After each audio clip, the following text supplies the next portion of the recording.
بسم الله الرحمن الرحيم الحمد لله رب العالمين والصلاة والسلام على أشرف الأنبياء سيد المرسلين وإمام المتقين محمد بن عبد الله صلى الله عليه وسلم وعلى آله وصحبه أجمعين. அன்புக்குரிய சகோதரர்களே சகோதரிகளே, நாங்கள் உண்மையிலே பிளான் பண்ணியிருந்த ப்ரெசன்டேஷனை இந்த இடத்துல டிஸ்பிளே பண்ணிக்கொள்றதுல ஒரு தொழில்நுட்ப தடங்கள் உண்டு, எங்களோட சக்தியை மீறின ஒரு விஷயம் ஏற்பட்டு விட்டது. இந்த மெஷினில் அந்த உரிய அந்த ஃபோன்ட்டுகள் சப்போர்ட் பண்ணது இல்லை. அப்போ அதனால் அந்த ப்ரெசன்டேஷனில் நான் பேச நினச்ச எல்லா விஷயங்களையும் இந்த இடத்துல பேசல. உண்மையிலே எங்களுக்கு நாங்கள் திட்டமிட்ட நேரத்திலையும் வந்து ஒரு ஹாஃப்வே கடந்துட்டு, அதனால் அந்த ப்ரெசன்டேஷனுக்குள்ளால் உள்ள ஒரு விஷயத்தை மட்டும் உங்களோட ஷேர் பண்ணி கொள்கிறேன். ஒரு விஷயத்தை மட்டும் இங்கே நான் ஒரு ரெண்டு சம்பவங்களை உங்களுக்கு சொல்கிறேன்.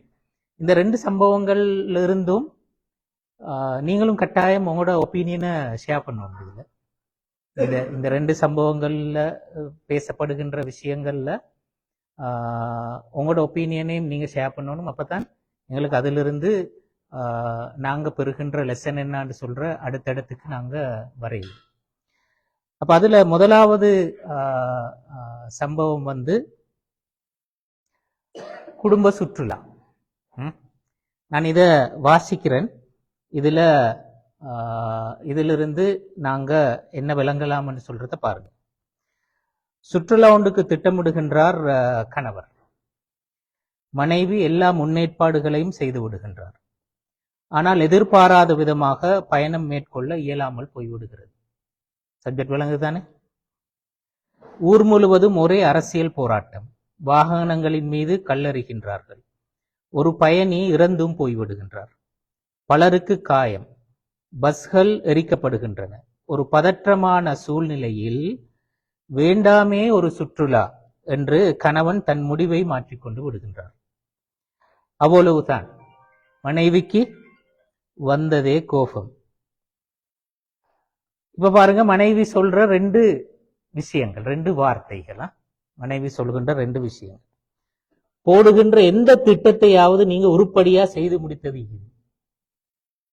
எத்தனை தடவை இது போல ஏற்பாடு செய்து பின்பு அதனை கேன்சல் செஞ்சுக்கிறீங்க? உங்களை நம்பி நான் எல்லா ஏற்பாடுகளும் செய்தேன், எனக்கு வேணும் ரெண்டு வைஃப் சொல்றா. இது ஒரு ஸ்டேட்மெண்டா? அல்லது இது புள்ளகள் எல்லாம் ஆசையா ரெடி ஆயிட்டாங்க, நானும் எல்லா ஏற்பாடுகளும் செய்து விட்டேன், ஊர்ல போராட்டங்கள் நடந்து கொண்டுதானே இருக்கும், மற்றவங்க எல்லாரும் போய்கொண்டுதானே ஈக்கிறாங்க, இப்படி திடீரென்று நீங்க வேணாம் என்று பிறகு பார்த்து கொள்ளலாம் என்று சொல்றது எனக்கு சரியாவே படல. உங்களோட முடிவை மாத்தி கொண்டு நீங்க பொறுப்புட்டா எனக்கும் புள்ளகளுக்கும் சந்தோஷம் தானே என்று சொல்றான். இப்ப இந்த முதலாவது விமர்சனத்துக்கும் ரெண்டாவது விமர்சனத்துக்கும் என்ன வித்தியாசம்? இந்த ரெண்டு மாதிரியும் உங்களோட வைஃப் மாருகிட்ட நீங்க டோஸ் எடுத்திப்பீங்களே, எடுத்தடைப்பீங்களே. இந்த ரெண்டு வகையான டோஸும் கிடைச்சிக்கும். இந்த ரெண்டு டோஸுக்கும் இடையில வித்தியாசம் என்ன? ரெண்டாவது வந்து அதுல ஒரு சாஃப்ட்னஸ் ஒன்று இருக்குது, ஒரு கைண்ட்னஸ் ஒன்று இருக்குது, ஒரு இறக்கம் இருக்குது, ஒரு மிருதுவாக அதை இது பண்ணிக்கிறான். ஓகே, முதலாவது அப்படி இல்லை. ஹை, வேற வேற நினைக்கிறாரு.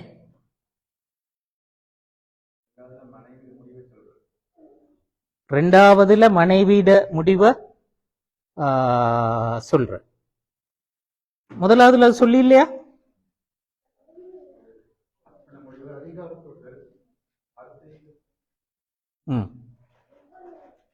High, okay. வேற வேற என்ன? இது ரெண்டுக்கும் இடையில் உள்ள பிரதானமான வித்தியாசம் என்ன?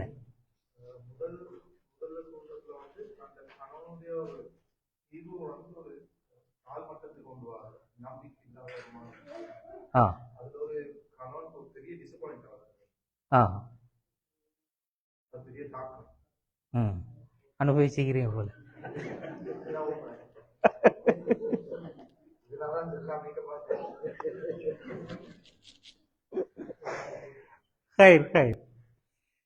உண்மையிலே இதுகள்ல அந்த வெக்கப்படுறதுக்கு ஒன்றும் இல்லை. சில விஷயங்களை ஓபன் அப் ஆனா மட்டும்தான் அதுக்குரிய சொல்யூஷனும் வரும், அடுத்தாக்களும் லேர்ன் பண்ணிக்கொள்வாங்க. அப்ப ஒரு மனுஷன் அவனோட குடும்ப வாழ்க்கையில ஒரு வருஷம் 2 வருஷம் 3 வருஷம் 4 வருஷம் ஒரு 20 வருஷம் 30 வருஷம் குடும்ப வாழ்க்கையில கடந்துட்டானண்டா அந்த அவரோட எக்ஸ்பீரியன்ஸ் இருக்கிறது தானே. அந்த எக்ஸ்பீரியன்ஸ விடவும் சிறந்த கவுன்சிலிங் இது உலகத்துல வேற எதுவும் இல்லை. அதுதான் பெஸ்டான விஷயம். ஏன்னா அதுதான் ஒரு மனுஷன் லைஃப்ல பிராக்டிஸ்.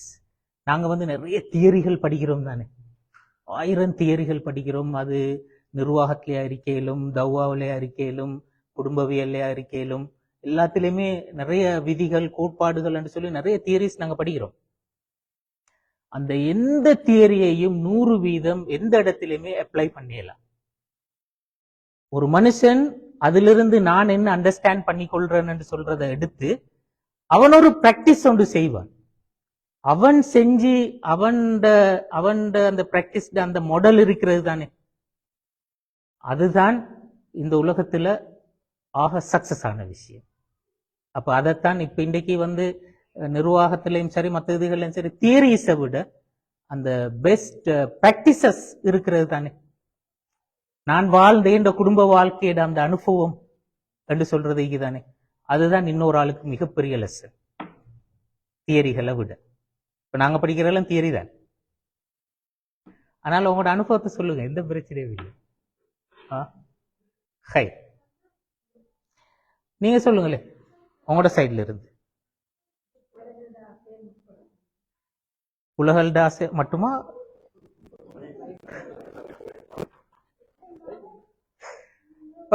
ஏண்டையும் புலகல்டையும் ஆசைய முற்படுத்தி இருக்கிறோம். Okay, high. வேற என்ன டிஃபரெண்ட்?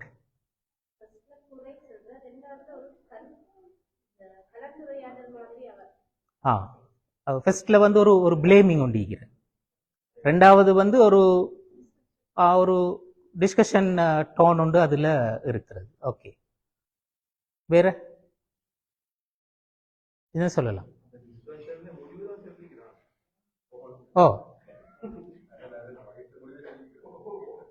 இப்ப முதலாவதுலயும் அவ போகணும்னு தான் சொல்றான், ரெண்டாவதுலயும் போகணும்னு தான் சொல்றான், ரெண்டுலயும் போகணும் தான்.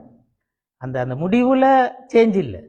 அது போகணும்ன்றத அங்க சொல்ற மெத்தட் உண்டு, இங்க சொல்ற மெத்தட் இன்னொன்று.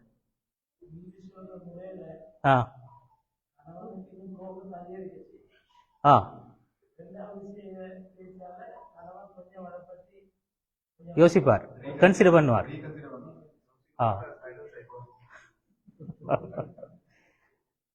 ரீகன்சிடர் பண்ணுவார், யோசிப்பார், சைலன்ஸ் ஆயிருப்பாரு, பல மாதிரி அதுக்கு ரியாக்ஷன் வரும். ஓகே, சரி வாங்க, நீங்க சொன்னீங்க தானே ஏதாவது வந்தா நீங்க தான் பொறுப்பு, வா போ ரெண்டு கூட்டிட்டு போறதுக்கு வாய்ப்பு இருக்கு. Okay, high. இப்ப இவங்க ட்ரிப் போறாங்களா இல்லையான்றது எங்களுக்கு முக்கியம் இல்லை. ட்ரிப் போனாங்களா இல்லையான்னு சொல்லி சில ட்ரிப் வைத்து வைப்பாங்க, போகாமலும் வைப்பாங்க. ஆனா இதுல இருக்கின்ற இந்த வார்த்தையாடல் ஒழுங்கில் இருக்கின்ற ஒரு முக்கியமான விஷயம் என்னன்னா, இதுல இந்த முதலாவது கமெண்ட்ல இருக்கிற முக்கியமாக என்னென்றால் அவட அந்த அந்த கணவனுடைய செயலையல் அவ விமர்சிச்சது. எதை விமர்சிச்ச? ஆளத்தான் விமர்சிச்சிருக்கிற. அந்த பர்சனைத்தான் வந்து அங்க குறிப்பாக அட்டாக் பண்ணி இருக்கிறது. ரெண்டாவதுல வந்து பர்சனை டச் பண்ணவே இல்லை. டச் பண்ணது அந்த அந்த அந்த வேலையைத்தான், எடுக்கப்பட்ட அந்த அந்த முடிவை சம்பந்தமாகத்தான் அவ அதுல பேசியிருக்கிறார். இங்க வந்து முதலாவதுல வந்து பர்சனை தான் குறிப்பாக சொல்ற. அந்த வார்த்தையெல்லாம் பாருங்க, போடுற எந்த திட்டத்தை சரி நீங்க உருப்படியா செஞ்சுக்கிறீங்களா? செஞ்சில்ல. எத்தனை தடவை இது போல செஞ்சு அதை எல்லாத்தையும் கேன்சல் பண்ணிக்கிறீங்க. உங்களை நம்பி இப்படி ஒன்று செஞ்சா எப்படி என்று சொல்ற நேரத்தில் அங்க போக்கஸ் முழுக்க அந்த ஆள் விளந்தானே, போக்கஸ் முழுக்க ஆள். ஆனா ரெண்டாவதுல ஆள் போக்கஸ் இல்லை, அந்த சம்பவம் தான் போக்கஸ் ஆக இருக்கிறது விளந்தானே. அப்ப இதுல நாங்க படிச்சுக்கொள்ள வேண்டிய மிக முக்கியமான பாடம் ஹஸ்பண்ட் அண்ட் ஒய்ஃப் ரிலேஷன்ஷிப்ல மட்டும் இல்லை, எல்லா வகையான ரிலேஷன்ஷிப்லையும் வந்து நாங்க ஒரு நாளும் எங்கட கருத்து எங்கட விமர்சனம் எதுவாக இருக்கலும், நாங்க ஒரு ஒரு கடுமையான விமர்சனமாகவும் இருக்கலும், ஆனா அந்த விமர்சனம் ஒரு நாளும் ஆளை நோக்கியதாக இருக்கக்கூடாது. அது இருக்கணும் அந்த செயலை நோக்கினதாகத்தான் இருக்கும். செயலை நோக்கினதை தான் இருக்கும்.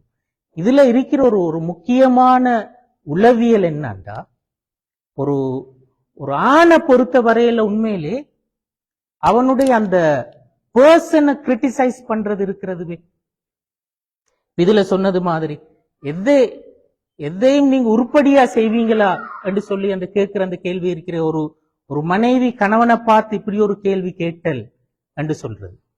சாதாரணமாக அந்த ஒரு ஒரு கணவனுக்கு மனைவி இப்படி ஒரு கமெண்ட் சொல்லுவாராக இருந்தால், அதாவது நீங்க ஒன்றுக்கும் பிரயோசனம் இல்லை, நீங்க லாயக்கு இல்லாத ஒரு ஆள், உருப்படி இல்லாத ஒரு ஆள், உங்களுக்கு ஏலா என்று சொல்ற அந்த அப்படி ஒரு ஒரு ஒரு இம்ப்ரெஷனை நாங்க ஒரு ஒரு மனைவி கணவனுக்கு கொடுப்பார் என்று சொல்லி இருந்தா, ஒரு ஆண் முழுமையாக உடைஞ்சி போற இடம் அதுதான்.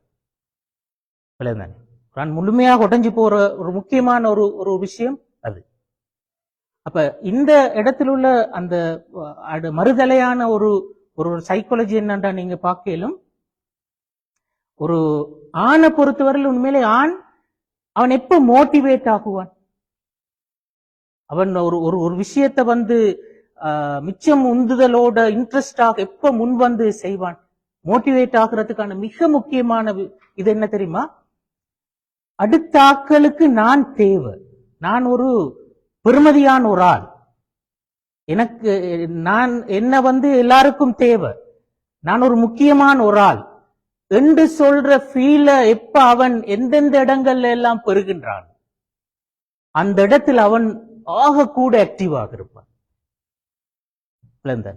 அப்ப குடும்பத்துல மனைவியோட பிள்ளைகளோட ஒரு கணவன் எப்ப ஆக்டிவாக இருப்பாரு, அவங்களோட அந்த அன்பை எப்ப அவர் தாராளமாக பரிமாறுவார், எல்லா விஷயத்துக்கும் எப்ப அவர் அந்த ஒரு ஒரு பாசிட்டிவான ரியாக்ஷனை கொடுப்பார் என்றா மனைவி தரப்பிலிருந்து அந்த ஃபீல கணவனுக்கு கொடுக்கலுமா?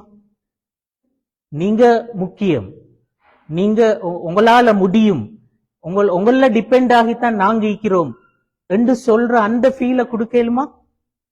அப்போ ஒரு கணவன் வந்து எதையும் செய்வதற்கு ரெடியாக இருப்பார், எந்த ரிஸ்கையும் அவர் எடுப்பார். அப்ப இது வந்து சைக்காலஜி சொல்ற ஒரு ஒரு அடிப்படையான ஒரு உண்மை. அப்ப நாங்க எங்கட குடும்ப வாழ்க்கையில தவறுவிடக்கூடிய ஒரு முக்கியமான ஒரு இடமும் இதுதான். அதாவது குறிப்பாக மனைவிகளுடைய தரப்புல ஒரு கணவனை ஹேண்டில் பண்ற நேரத்துல இந்த தவறு அதிகமாக விடப்படுகின்ற தவறுகள்ல ஒன்று விளந்தான். அது முதலாவது சம்பவம். நாங்க இரண்டாவது சம்பவத்துக்கு வருவோம்.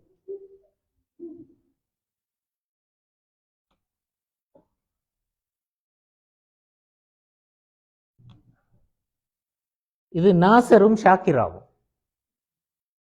நாசரும் ஷாக்கிராவும் ஈரா, நாசர் இங்க ஈரா இல்லடா, ஷாக்கிரா இருக்கலாம், இல்ல போல, பிரச்சனை இல்லை. கணவன் நாசர், மனைவி ஷாக்கிரா. என்ன நடக்கிறது நான் வாசிக்கிறேன் பாருங்க.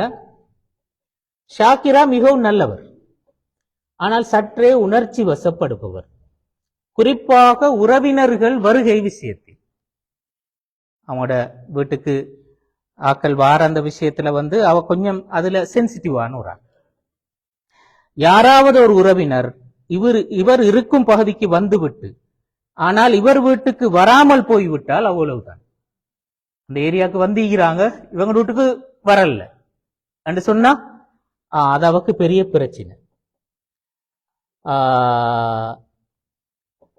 அப்ப ஒரு நாள் என்ன நடக்குதுண்டா, ஷாக்கிரா சொல்றா, இந்த பாருங்க, சாபிரா மாமி இன்றைக்கு ஈவினிங் வந்திருந்தாங்க, உங்களோட சிஸ்டர் வீட்டுக்கு வந்திருந்தாங்க, எங்க வீட்டுக்கு வராம போயிட்டாங்க, எங்கட வீட்டுக்கு வராம போயிட்டாங்க. இது போன்ற சாதாரண விஷயங்கள் எல்லாம் மிக சீரியஸாக தன் மனைவி எடுத்துக்கொள்வதை நாசர் தொடர்ந்து அவதானித்து வந்திருக்கிறார். ஒரு நாள் ஷாக்கிரா ஓடி நாசரிடம் போய் சொல்றாரு, அவருடைய இன்னொரு கவலைய ஷாக்கிரா நாசர்கிட்ட பரிமாறிக்கொள்ற. என்ன சொல்றா, இது 30 வருஷமா இந்த ஃபாத்திமா தாத்தா கிட்ட தான் நாங்க மீன் வாங்குறோம். 30 வருஷமா ஃபாத்திமா தாத்தாட்ட தான் மீன் வாங்குறோம்.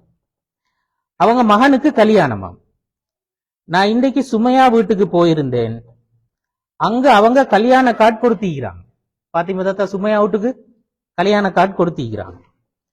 எங்களுக்கும் ஒரு காட்டார இருந்ததானே, எங்களுக்கும் ஒரு காட்டாரத்துக்கு இருந்ததானே, அவங்க வரட்டும், நான் பேசிக்கொள்றேன், அடுத்த ஒரு மீன் விற்க வருவாங்க தானே, அப்ப நான் பேசிக்கொள்றேன் என்று யாரு சொல்ற?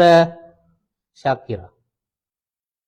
இப்ப இந்த நாசர் என்ன செய்யறாருண்டா, ஷாக்கிராவுக்கு என்ன பதில் சொல்றாரு? இதுக்கு போய் அலட்டிக்கிறீங்களே, இந்த விஷயத்துக்கு போய்த்து அலட்டி கொள்றீங்களே, விட்டு தள்ளுங்க, போய் ஏதாவது வேலை இருந்தா பாருங்க. இந்த இதுக்கெல்லாம் கார்டு ஒன்று தரலன்றதுக்கெல்லாம் போயிட்டு அலட்டி கொள்ளணுமா? இது விட்டு தள்ளுங்க, போய்த்து ஏதாவது வேலை இருந்தா பாருங்கன்னு சொல்லி ஷாக்கிராக்கு சொல்ற. அப்படி சொல்வாரா? அல்லது அதானே பாருங்களே, உங்களோட பாப்பா காலத்துல இருந்து நீங்க இவங்க கிட்ட தானே மீன் வாங்குறீங்க, என்ன இருந்தாலும் உங்களுக்கு காட்டு தராது தவறுதான், இப்படி சொல்வாரா? இந்த ரெண்டுல எது மிச்ச பொருத்தமானது என்று நீங்க நினைக்கிறீங்க?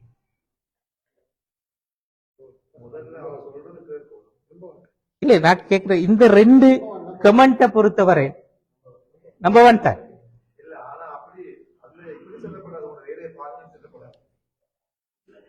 அவ வேலையை பாருங்கன்னு சொன்னா அந்த வீட்டுல ஏதாவது வேலைக்கு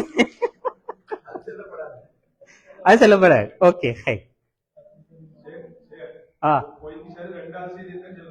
பொய்க்கு சரியா 2 தான் சொல்லணும், மனசுல இருக்கிற முதலாவது தான். அது சரி.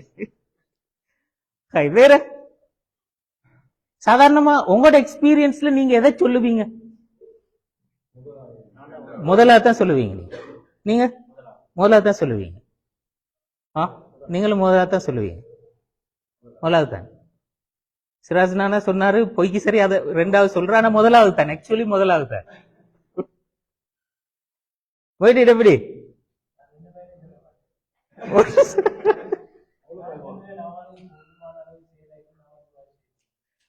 சரியா?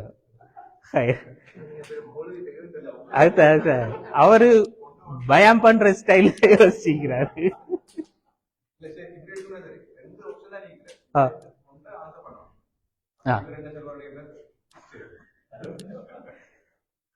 ஓகே, உங்களோட சைட்ல இது ரெண்டு எப்படி பாக்குறீங்க? இதுல எந்த ஆன்சர் உங்களுக்கு கம்ஃபர்டபிள்? 2வது. முதலாவது ஆன்சர் சொன்னா நீங்க என்ன ஃபீல் பண்ணுவீங்க? ஒரு உணர்வை மதிக்கணும். ஓகே,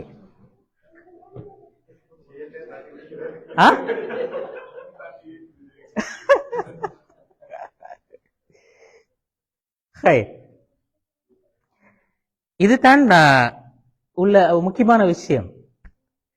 அவ சொன்ன அந்த பாயிண்ட் தான். அதாவது அந்த இப்ப இங்க நாங்க சம்பவத்திலையும் சொன்னோம், ஷாக்கிரா கொஞ்சம் சென்சிட்டிவான ஆள் விளந்தான். அவக்கு அப்படி விசிட்டர்ஸ் வராம போனா அப்படி இப்படி அந்த மாதிரி விஷயம் எல்லாம் அவக்கு சரியான எஃபெக்ட் ஆகுது, சென்சிட்டிவான ஒருத்தர். அப்ப கண்டிப்பாக தொடர்ந்தும் நாங்க டீல் பண்ற ஒருத்தர் இப்படி ஒரு கார்டு ஒன்று தரலன்னு சொன்னா அது மனசுக்கு கண்டிப்பா வலிக்கும். வளர்ந்தானே மனசுக்கு கண்டிப்பா வலிக்கும். இந்த இடத்துலதான் நாங்க புரிஞ்சுக்கொள்ளணும் என்னண்டா, இப்ப அந்த ஷாக்கிரா நாசரு கிட்ட அவ காட் தரல என்று சொல்ற விஷயத்த சொல்றதனுடைய பர்பஸ் என்ன? நீங்க போய் ஷாக்கிரா கிட்ட அந்த பாத்திமா தாத்தாட்ட போய்த்து கார்டு ஒன்று வாங்கிட்டு வாங்கன்னு சொல்றதுவா? இல்ல. அவட அந்த அந்த அவட முக்கியமான விஷயம் என்னடா, அவட மன கவலை ஈக்கிற அந்த கவலைய ஆற்றுப்படுத்துறதுக்கு ஒரு இடம் தேவை. அதை ஆற்றுப்படுத்தணும், அதற்கு ஒரு வழி தேவை. அப்ப அவட அந்த மன கவலைய பகிர்ந்து கொள்வதற்கான ஒரு வாய்ப்பாகத்தான் உங்களுக்கிட்ட அத பேசுறாவே ஒழிய உங்களுக்கிட்ட சொல்யூஷன் கேட்கல. விளையாண்டான் இப்படி வந்திருக்கிற இதை நாங்க விட்டு போடுறது நல்லமா அல்லது ஃபைட் பண்றது நல்லமா என்றதுவோ அவட கேள்வி. விளையாண்டானே இதுக்கு ஃபைட் பண்ணி நாங்க கார்டு எப்படி சரி எடுத்துக்கொள்ளணும் என்றதுவா அவட கேள்வி, அல்லது இத விட்டு போட்டு சும்மா இருக்கிறேன் நல்லமா, என்ன செஞ்சா நல்ல, இதுவா அவட கேள்வி இல்ல. அவ பேசினதனுடைய பர்பஸே அவட அந்த மன கவலைக்கு அவக்கு ஒரு மருந்து தேவை. விளந்தானே சாதாரணமாக பெண்கள் அந்த மனசு கவலைப்பட்டாங்கன்னு சொன்னா, அல்லது அவங்க ஒரு டென்ஷன்ல இருந்தாங்கன்னு சொன்னா, ஒரு வொரியில் இருந்தாங்கன்னு சொன்னா, அவங்களுக்கு தேவை அந்த அந்த வொரிய அவங்க இல்லாமல் ஆக்குறது, அவங்களுடைய டென்ஷனை இல்லாமல் ஆக்குறதுக்கான ஒரே வழி பேசுறது தான். விளந்தானே அத பேசுறது. ஆண் டென்ஷனாக இருக்கிற நேரத்துல சைலண்ட் ஆகுவான், பெண் டென்ஷனாக இருக்கிற நேரத்துல ஓபன் அப் ஆகுவான், பேசுவான். இன்னொரு ஆளோட பேச பேச பேசத்தான் அவ கூல் டவுன் ஆகுவான். அதாவது ஏண்ட வலி என்ன, ஏண்ட பிரச்சனை என்னன்றத அண்டர்ஸ்டாண்ட் பண்றார் என்று சொல்லி இருந்தா, அவர் புரிந்து கொள்கின்றார் என்று சொல்லி இருந்தா உடனே அவர் ரிலாக்ஸ் ஆயிடுவார், எந்த பிரச்சனையும் இல்லை. நீங்க இந்த ரெண்டாவது ஆன்சரை சொன்னா அதானே பாருங்க, அவக்கு தேவையில்லாத வேலை, நாங்க அதை பத்தி யோசிக்க தேவையில்ல, உங்களுக்கு டீ வேணுமா சொல்லி போய்த்து டீ ஊத்த ரெடி ஆகுவா. விளந்தானே நீங்க முதலாவது ஆன்சரை சொன்னா அன்றைக்கு டீயே இல்லை உங்களுக்கு. விளந்தானே சாதாரண விஷயத்துல சொல்றேன். அப்ப அந்த டீ சில வேளை நீங்க ஒரு டீ ஊத்துறதுக்கு என்னன்னு சொல்லி கொஞ்சம் உரமா கேட்டா சில வேளை ஊத்திட்டு தருவோம், அது வேற. ஆனா அந்த ஒரு இயல்பாக ஒரு வைஃப் வெளிப்படுத்தக்கூடிய அந்த அந்த லவ் அண்ட் எஃபெக்ஷன், அதன் அடிப்படையில் அந்த டீ வராது. விளந்தாங்க. அப்ப இந்த விஷயம் ஆக முக்கியம். அந்த பெண்ணினுடைய மன உணர்வை நாங்க சரியாக அண்டர்ஸ்டாண்ட் பண்ணி கொள்றது, அவட தேவை என்ன என்று சொல்றத நாங்க சரியாக அண்டர்ஸ்டாண்ட் பண்ணி கொள்றது.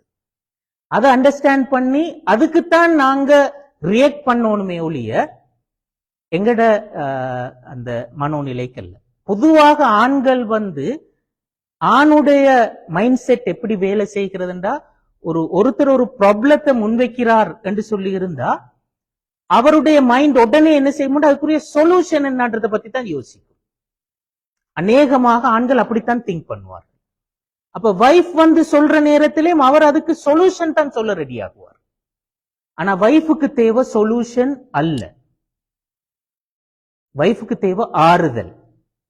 அதான் முக்கியம். வளர்ந்தானே நாங்க பொதுவாக அந்த பிரசன்டேஷன்ல அந்த அந்த குர்ஆன் வசனங்களை எல்லாம் கொண்டு வந்தேன். இன்ஷா அல்லாஹ் நாங்க அடுத்த செஷன்ல நாங்க அதுகளை பார்ப்போம்.